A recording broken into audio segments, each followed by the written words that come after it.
welcome to week 11. After last week, it's not going to be great.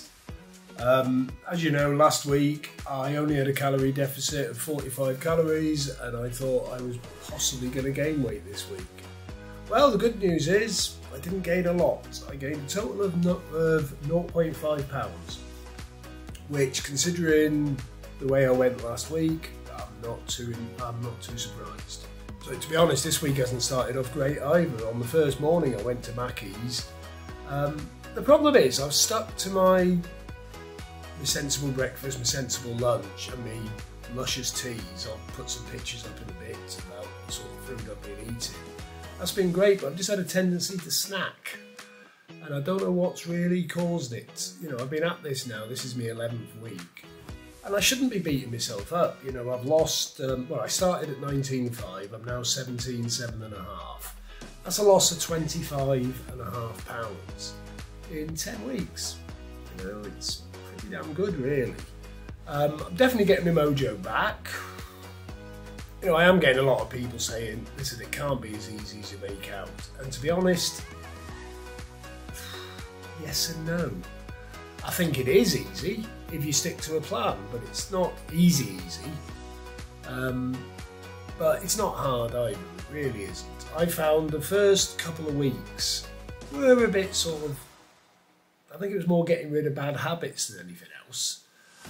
You know, and obviously your 11th week can be a bit iffy as well as things have started to pan out.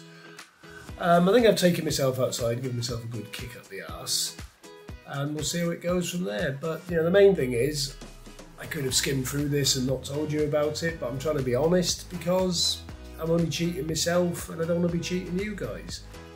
And I think that's the key with tracking, to track everything. You know, I can look back on the days and I can see where I went off, I can see what I did wrong. You know, it's never clever to eat cakes, it's never clever to sort of know you're going out tonight and still do what you would normally do during the week.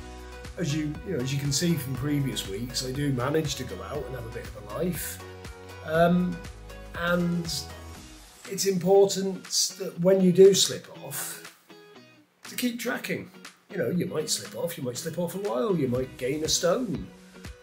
God, perish the thought, but you know what you've done wrong, but you've also got a record of what you've done right. Pull it all together and pull it back. Right, as the week's gone on, the mojo's definitely coming back and I've had some sensible food and it's all sort of coming together again. Anyway, I'm going to wrap it up now. This week's not had a lot of bells and whistles, but I'm not always about bells and whistles. But now I've got the new camera kit, might be able to take more interesting footage and we might make next week a little bit more exciting. I'm also trying, there's another playlist within the channel where I'm putting up stuff that isn't a diary. I've started to realise the diary in itself doesn't do a lot other than say what you've done this week. Like most people, my weeks can be a bit boring. So I'm going to start playing with some of the more, telling you how it works, maybe get a bit inspirational. Might do a review of somewhere I go to eat and how I've managed to stay on plan.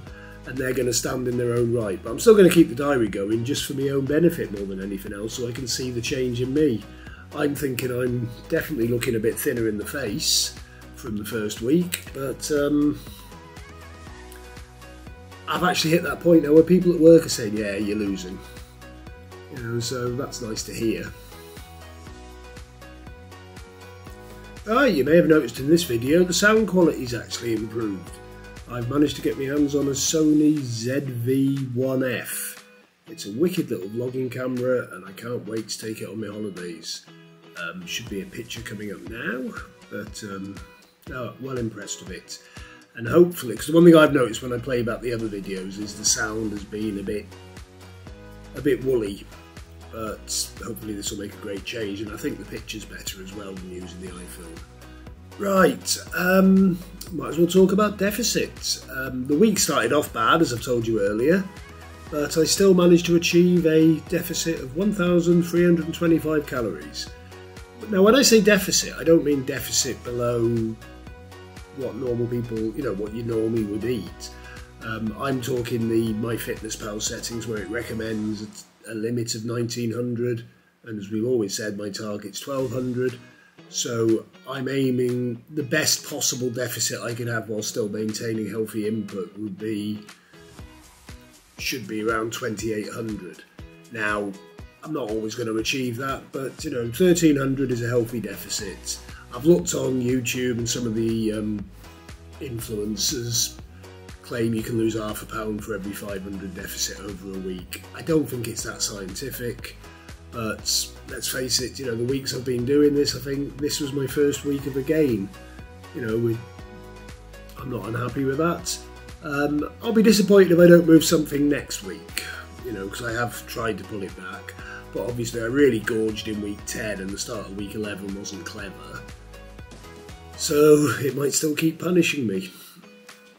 The other thing I've got to realise is, getting on for 3 months now, aren't I? You know what I mean? It's not always going to be there. And this is when a lot of people get disheartened. And all I can say is don't. The last time I did it, I stuck with it for about 6 months.